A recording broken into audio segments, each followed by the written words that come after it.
کہ کوئی حلالی مولوی تھا. ہاں یہ بات صحیح ہے, جو مولا علی سے بغض کرے وہ حلالی نہیں ہوتا. ہاں یہ بات صحیح ہے, یا وہ منافق ہوتا ہے یا وہ غیر حلالی ہوتا ہے. ممبر پہ بیٹھا ہوں اس لیے میں حلالی تک ہی رہ رہا ہوں.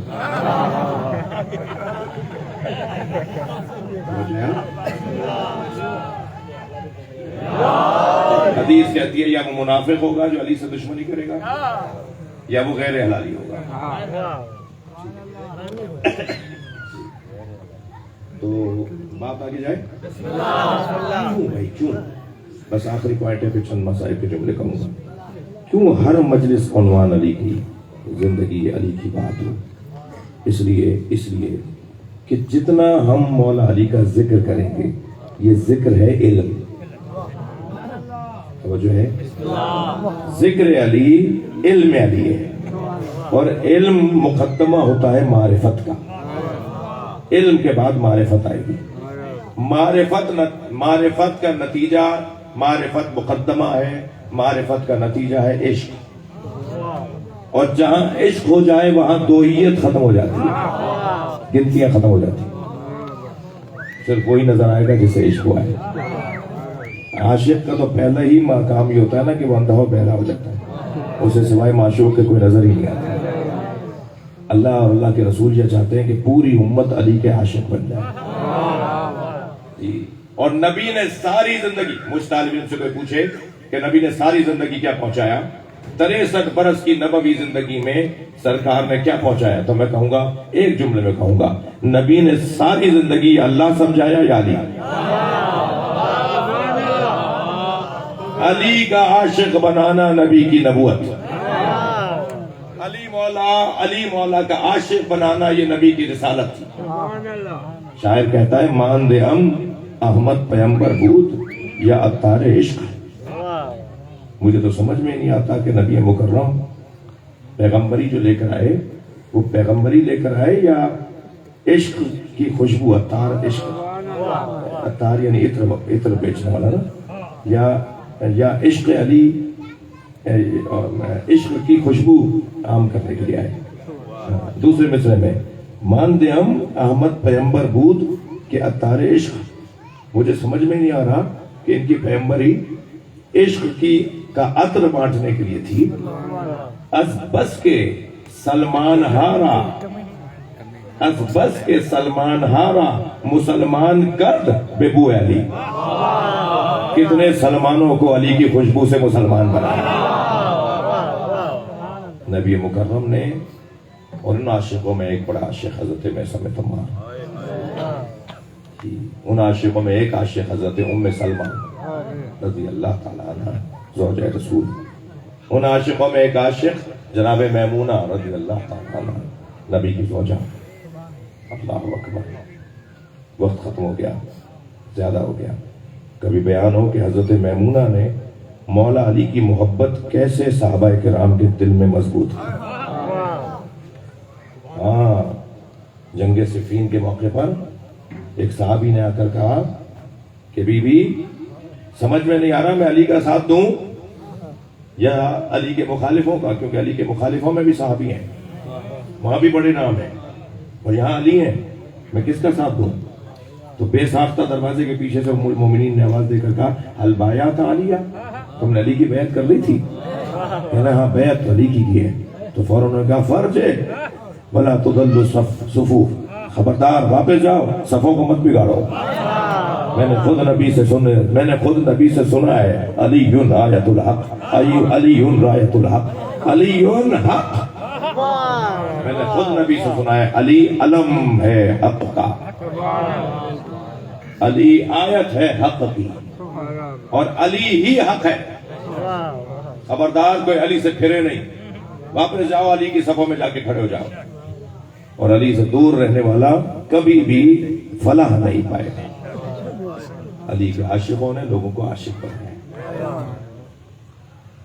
یہ مجمع بھی ان عاشقوں سے عشق کی بھیک لینے آیا ہے. ہم سب چاہتے ہیں کسی طرح مولا علی کا عاشق ہو جائے. جب علی مولا کا عشق ہمارے یہاں پڑ جائے گا تو پھر ہمیں علی کے علاوہ کوئی اور نظر نہیں آئے گا. ذوبوا فی علی کما ہوا ذاب فی اللہ, علی میں ایسے گم ہو جاؤ جیسے علی اللہ میں گم ہو گئے. جتنا علی مولا کی بات ہوگی اتنا اللہ کی بات ہوگی. یعنی علی مولا کا ذکر اللہ سے دور کرنے کا ذکر نہیں ہے بلکہ واقعی توحید سے آشنا کرنا ہے. اللہ ہمیں ان منزلوں سے سرفراز فرمائے. چلیے کچھ دیر کے لیے کربلا چلتے ہیں. اللہ آپ کو کسی مصیبت میں مبتلا نہ کرے. جب کبھی کسی پریشانی کا سامنا ہو نا تو مولا رضا فرماتے ہیں اے فرزند شبیب جب کبھی پریشانیاں بڑھنے لگیں تو غم دنیا پہ نہ رونا. فب کے دل حسین میرے جد حسین پہ رو لینا. اس لیے کہ حسین پہ رونے والا غم دنیا سے نجات پا لیتا ہے. رونا بے صبری نہیں ہے. اگر رونا بے صبری ہوتا تو حضرت یعقوب سے زیادہ نہ کو رویا اور حضرت یعقوب کو اللہ نے سب سے بڑا صابر کہا ہے. وَبْيَضَّتْ عَيْنَاهُ وَهُوَ كَظِيمٌ وَبْيَضَّتْ عَيْنَاهُ مِنَ الْحُزْنِ وَهُوَ كَظِيمٌ. ان کی آنکھیں رو رو کے سفید ہو گئی تھی اور اتنے ہی بڑے یعقوب صابر تھے. کربلا میں حسین بہت روئے. رونے والوں کہاں روئے کہ جب علی اکبر کا لاشا اٹھا رہے گرتے اٹھتے زمین پہ آتے سنبھلتے حسین مولا علی اکبر کے لاشے پر پہنچے. جب کچھ نظر نہیں آ رہا تھا نا تو آواز دے رہے تھے علی اکبر مجھے آواز دو مجھے کچھ نظر نہیں آ رہا. تو پیروں کے قریب سے آواز آئی بابا میں آپ کے پیروں کے قریب ہوں. حسین کھڑے تھے بیٹھ گئے. علی اکبر کا سر اپنے زانوں پہ رکھا. کیا دیکھا کہ بچے کے سینے پہ برچھی کا پھل لگا ہوا ہے اور ظالم نے اس برچھی کو توڑ دیا ہے. ٹوٹا ہوا پھل اترا ہوا ہے. امام نے چاہا کہ اپنے بچے کے سینے سے پھل نکالے. علی اکبر نے ایڑیاں رگڑنا شروع کی. فرمایا علی اکبر حوصلہ کرو تمہارے بابا اللہ کی بارگاہ میں اپنی قربانی پیش کر رہے ہیں. اور پھر آواز دے کر کہا نانا آئیے اپنے ساتھ ابراہیم کو بھی لائیے میں اپنا اسماعیل ذبح کر رہا ہوں. اور یہ کہہ کے برچھی کا پھل نکالا. خون کا فوارہ جاری ہوا. امام نے سینے پہ سینہ رکھ دیا لبوں پہ لب رکھ دیے بوسے دے کے فرمایا علی اکبر جاؤ تمہارے نانا تمہیں سیراب کرے. اس وقت بہت امام حسین روئے. دوسرا مرحلہ جس پر امام بہت روئے عزیزانو سنیں گے وہ مرحلہ وہ تھا جب عباس کے لاشے میں پہنچے. عزیزانو تیسرا لاشا جس کا بیان بہت مشکل ہے وہ چھوٹا بہت تھا مگر حسین مولا سے اٹھتا نہیں تھا. کبھی آگے جاتے تھے انا للہ. علی اصغر کے لاشے کے اوپر ابا کا دامن ڈالا ہوا تھا اور میرے مولا کبھی پیچھے آتے تھے کبھی آگے جاتے تھے. مجلس میں ہندو برادری کے دوست بھی بیٹھے ہوئے ہیں امام حسین کی محبت میں آئے ہیں. میرے ایک ہندوستانی دوست مجھے بتا رہے تھے کہ بنارس شہر جو ہندوستان کا ایک مقدس شہر ہے اس میں روز عاشورہ تابوت کا ذوالجناح کا تعزیے کا جلوس نکلتا ہے اور وہ بنارس کے روڈوں سے ہوتا ہوا وہاں کی کربلا میں جا کے ختم ہوتا ہے. کہنے لگے جب جلوس نکلا تو ہم آگے چلے گئے. جلوس پیچھے تھا تاکہ آگے رستے پہ دیکھیں کہ انتظامات کیسے ہیں.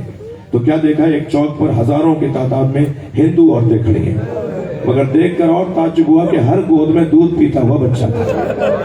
کہتے ہیں جب ہم برابر سے گزرے تو ایک عورت کی آواز آئی بھائی مسلمان لگتے ہو. تو کہتے ہیں میں نے کہا ہاں مسلمان ہیں. کہنے لگے مسلمان ہو تو بتاؤ بابا حسین کا جلوس کب آئے گا. تو کہنے لگے میں نے ان سے پوچھا تمہیں بابا حسین کے جلوس کا انتظار کیوں ہے. کہنے لگے تمہیں نہیں پتا آج حسین کا بچہ بھوکا مارا گیا. آج ہم اپنے بچوں کو دودھ نہیں پلاتے جب تک تعزیہ دفنہ دیا جائے. اللہ اکبر. 1400 سال کے بعد حسین کی محبت میں لوگ اپنے بچوں کو دودھ نہ پلائیں. سلام ہو جناب رباب پر جن کے بچے کو تیر سے مار دیا گیا. بس آخری جملہ آپ نے گریا کر لیا. عزیزانو جناب رباب جو دھوپ میں بیٹھ کر مرثیہ لکھتی تھی نا تو مرثیہ کبھی امام حسین پہ کہتی تھی اور کبھی جناب علی اصغر پر. حضرت علی اصغر کو ایک دن یاد کرتے ہوئے مرثیہ لکھ رہی تھی اور دھوپ میں بیٹھی ہوئی تھی مدینے کے اندر. مرثیہ لکھتے ہوئے کہتی ہیں اے علی اصغر میں نے بہت بچے دیکھے جن کا دودھ چھڑایا جاتا ہے تو ان کا لاڈ اٹھایا جاتا ہے. جب بچوں کا دودھ چھڑاتی ہیں نا مائیں تو بڑی ان کی فرمائشیں پوری کی جاتی ہیں. انہیں نئی نئی چیزیں لا کے دی جاتی ہیں. ان کے لاڈ اٹھائے جاتے ہیں. ان کے نخرے اٹھائے جاتے ہیں. اے علی اصغر میں نے بہت بچے دیکھے جن کا جب دودھ چھڑایا جاتا ہے تو ان کا لاڈ اٹھایا جاتا ہے مگر تجھ جیسا بچہ نہیں دیکھا جس کے تیر سے دودھ چھڑایا گیا. میرے بچے کو تیر سے مجھ سے چھڑوا دیا گیا. اللہ لعنت اللہ علی القوم الظالمین. یا اللہ ان آوازوں پر رحمت نازل فرما. مرحومین مغفورین کی مغفرت فرما, ان کی کوتاہیوں سے درگزر فرما. امام زمانہ کے ظہور میں تاجیل فرما. ایک مرتبہ سورہ فاتحہ, 3 مرتبہ سورہ اخلاص.